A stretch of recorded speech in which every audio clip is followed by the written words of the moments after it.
In this video, we're going to go over the installation of our 370Z splitter. These are available from Skillard.com in black powder coat and raw aluminum.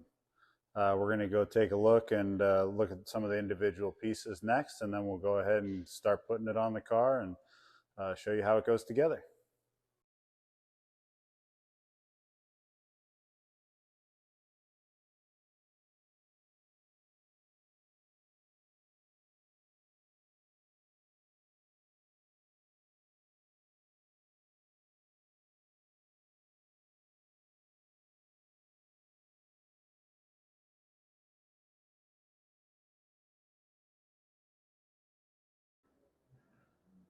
So here we have the splitter kit set up. We don't have the hardware pictured here, but up here in the front we have the main splitter piece. In the center we have our attachment point, and then in the rear we have the splitter plate or additional splash guard piece.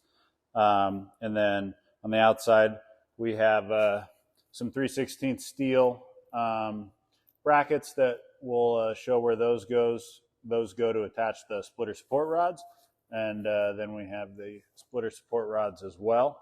So we're gonna go ahead and move into the installation part of it, and we'll go step by step. All right, so you can tell here if you've been under your 370Z, the plastic splash guard that's normally here, we've already removed that. Also, we got the little splash guard deals here. We've taken those off as well. And then we have replaced a bunch of the M6 fasteners. So you can see all these were holding the plastic splash guard on, and we went ahead and just put all those back in. It ties this back together and holds it in place. You can see out here, this one right here, we've left out. We're going to utilize that for part of our splitter installation. So that's kind of just the real quick, easy tear down. We got one other part that we'll take off. We'll change the camera angle so it's easier to see.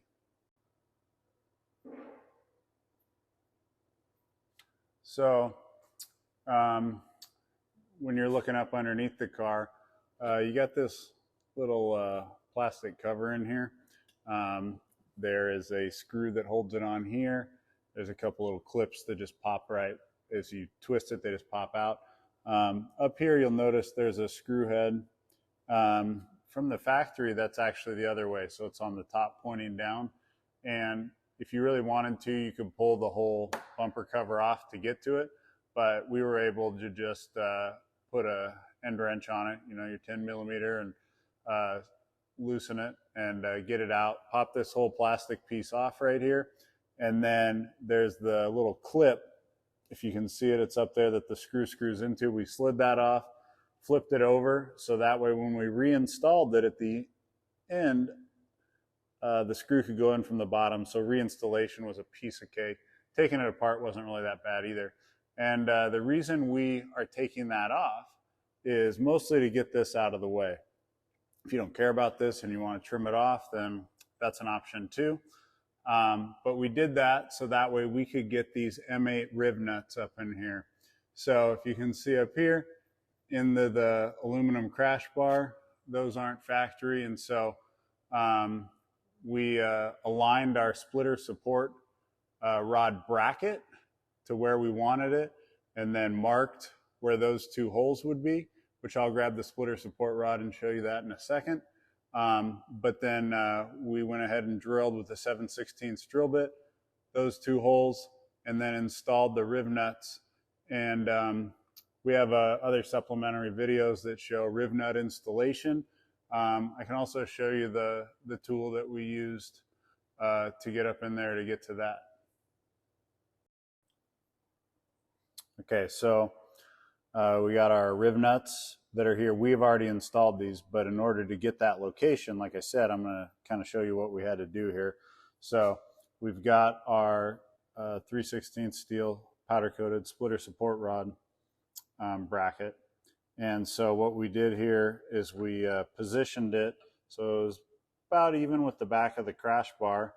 You have clearance up in here from your OEM plastic grill.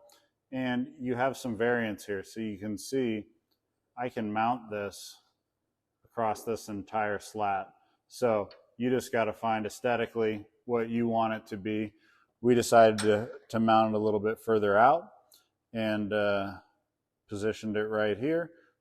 And so once we had it positioned where we wanted, took a Sharpie, we marked inside there, took this out, then we took our center punch, marked the holes, drilled it again with that 7/16 drill bit, and installed the M8 riv nuts. M8 riv nuts are provided in the kit, so you don't have to worry about sourcing those.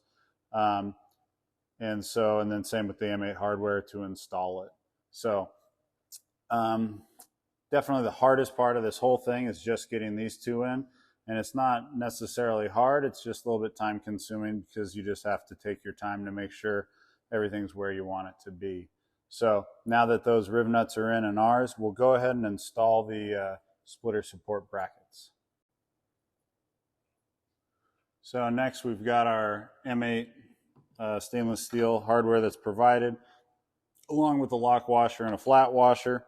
And so with this put in to position with these riv nuts already there, I'm just going to hand tighten this in there, do the same thing on this side, go ahead and do the same thing for both on the opposite side, because we are installing one of these brackets on the passenger side and driver side. And once we get those tightened in, we'll go to the next step.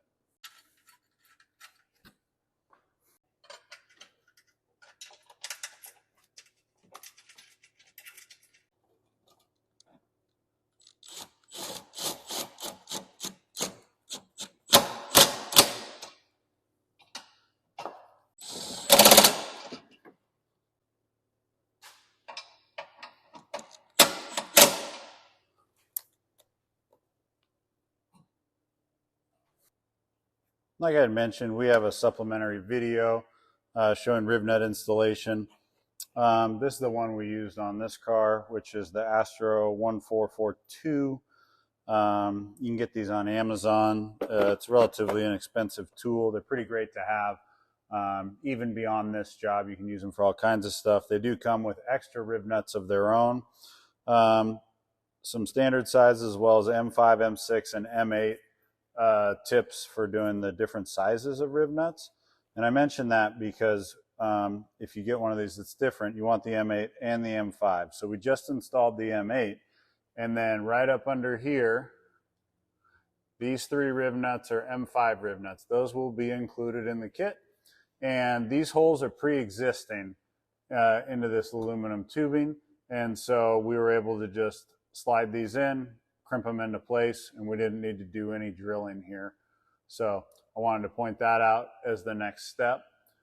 And now that we've got our splitter support rod brackets up front and the riv nuts in here, we're ready to go ahead and put the front portion of the splitter on.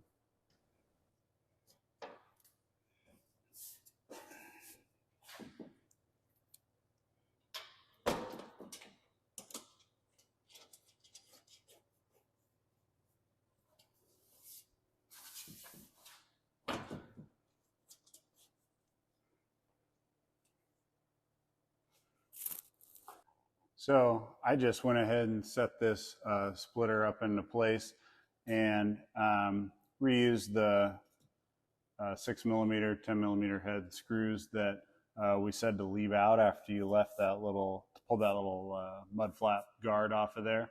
You'll see that the OEM plastic here wraps right around inside there, so that should fit right inside that radius that's cut there. And I went ahead and got the other one in here. I'm still holding this because it's not supported well enough to really let go of it.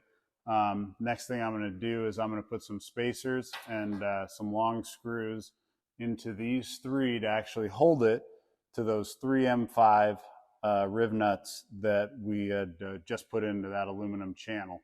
So once I get those in and get that tightened down, it's going to be real secure, and then it will continue to secure it even more as we attach the back and then the splitter support rods on the front. All right, so you can see with the splitter in position here, those riv nuts are in there. And there's a gap here that's about 1.5 inches. And so what we've done is we've provided a couple aluminum spacers, an M5 by 50 millimeter screw, and a fender washer, so we can tie that up in there and get it secured. So let me, the reason we're doing this before we attach the back is because when we do it right here, it's nice and easy. So I've got my screw and, oops, drop the spacer. Crisis averted. So that way when I get this in here, I can just pop it up just a little bit, slide a spacer on, slide another spacer on, slide the third spacer, line it up to our rib nut. Just get it started. You want to keep it loose so that way it's easy to put the other two in there. And then once those are in, we'll go ahead and tighten those down.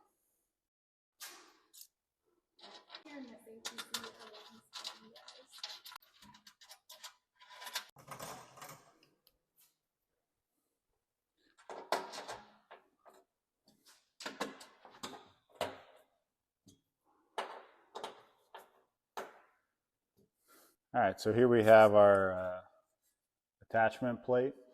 It's got the 10, this already has rib nuts installed into it, and they're an M5. You'll get some of these M5 by 16 with a number 12 stainless steel washer. And this will set on the top of this. And we'll put our screw and our washer up through. We'll line it up to the rib nut. We'll hand tighten that. We'll put in this one, this one, this one, and this one. Again, just hand tightening all of them, and we'll leave them loose, not tighten them all the way until we get the back splitter plate on. All right, so here we have the rear splitter plate or splash guard or whatever you want to call it. One of the reasons we made this in a separate piece was for shipping, so that way this could go in a more economical shipping price point, but also to make it relatively easy to actually get up in here to your oil filter and your drain plug. So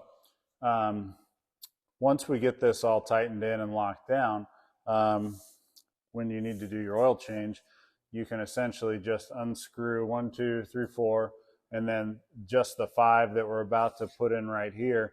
The whole front where it's attached, where it's got the size and like awkwardness to take on and off, as well as the splitter support rods, that all can stay in place. Whereas when it's time to change your oil, this just comes right off. It's not a little hole or a little hatch. It gives you plenty of room so you're not dripping and making a big mess all over yourself and all over your parts. So just wanted to point that out before we went on. These back here are an M6. Screw and then machine screw, which again, all the hardware that I'm talking about is provided in the kit. One thing to make mention of, we already said we need to get that riv nut tool, but also there's several different head sizes for these button heads that, so you'll need to make sure that you have an Allen wrench set if you don't already. So what I like to do back here is there's these two attachment points right here and right here, and I like to kind of get those on there first because this is nice and rigid. Mounting point does a good job holding it, especially since I don't have a second set of hands at the moment. And set this in place. Then the next thing I'm going to do is I'm going to align this to the plate up here, make sure it's inside the plastic on these corners. Then I'm going to go ahead and put these M5 screws in, which are the same as these. And then after that, we'll come back and put these in.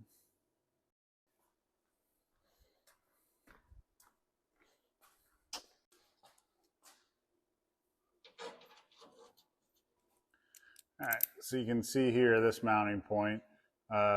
Gap there is about 1 inch, so we've got some more of these aluminum spacers. We're going to use 2 of them to bridge that gap.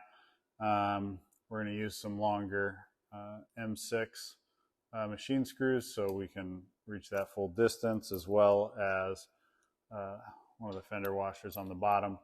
And I didn't mention it before, but you can kind of see here where these are set up that this radius and cutout, follows along the aluminum of the factory part. So just wanted to point that out. So if you're looking at like potentially where it should fit in the line, it kind of is a little bit cookie cutter to fit and hopefully be self-explanatory as to where that back portion goes. So I'm going to go ahead and use my screw and spacers and go ahead and get that just hand tight as well.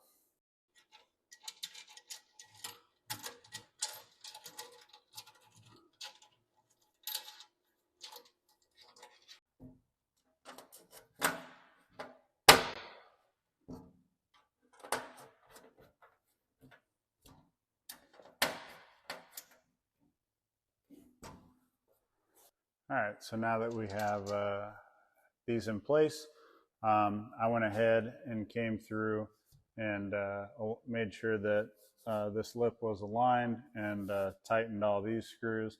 And now I just need to come back and tighten up all the hardware that we haven't done yet.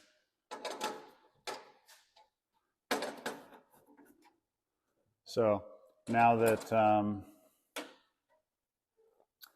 this is all tightened up, nice and secure, nice and flat, we're going to go ahead and go to the front and we're going to talk about the splitter support rods. All right, so we've lowered the car down, obviously, get a better look from the top side. Here we have our splitter support brackets that we put in. Those have the holes already in them. One thing that we did here is that we marked and drilled these holes.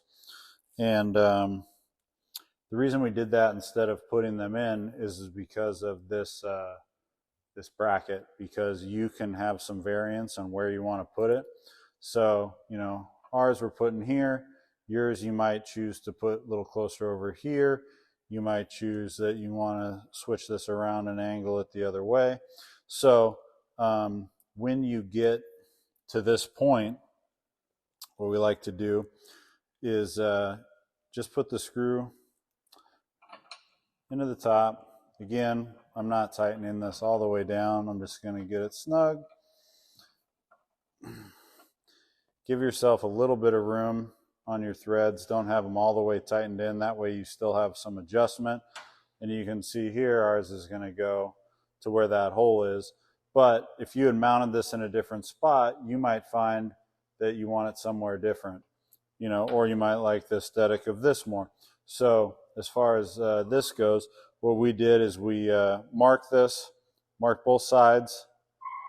And if you're worried about marking on the splitter, like it's powder coated, put a piece of masking tape down, then set it on it, mark both sides, measure to the center, double check, and then go ahead and drill your holes where you want them.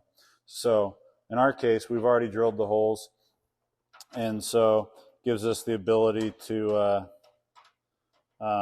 put this into position. If I can get it lined up from this angle. There we go. Just took me a second. And so next I'm going to go ahead and tighten both of these. Then I'm going to adjust this in or out to get the level of the splitter to where I want it. And then I come back through right and left hand thread jam nuts, lock those into place so it doesn't vibrate or move loose. Do the same thing on the other side. And then we'll kind of step back and look at it all together.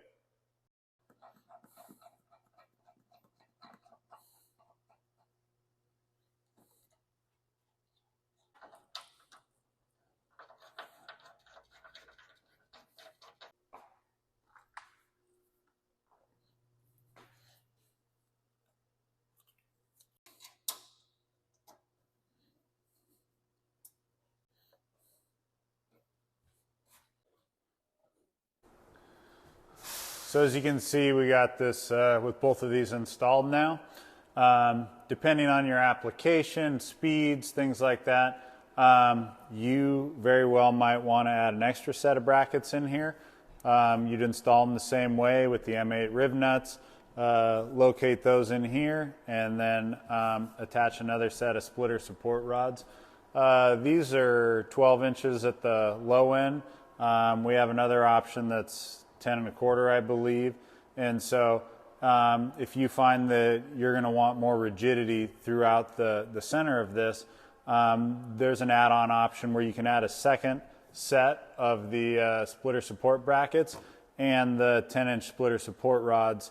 And then you would just mark and drill in your desired location, and you'd end up with 4 total 2 sets of splitter support rods to really lock this in. And if you're going to be putting this in some really high-speed applications, or you're going to do track times, or you're going to be pretty rough and dragging it over stuff, it's not a bad idea to have 4 on there. So now we'll keep moving on. All right, so we got this all tied in, nice and locked in. One of the things I wanted to mention was about the splitter support rod bracket. The reason we added that was because it looks like most of the time these are getting secured, here or on the side, and that's just a plastic bumper cover. You got a decent chunk of foam behind that, so it's not to say you couldn't drill a hole through this and get to the bumper, on its own. But for what we wanted to do, we wanted to make it so you didn't have to do that, and that if you want to take it off, essentially, there's no holes in your plastic bumper cover. It all still looks original, and this thing's holding on and nice and snug. These are available from Skillard.com. We have it pictured here, or shown here, in black powder coat. They're also available in raw aluminum. If you have any questions, please email sales@skillard.com.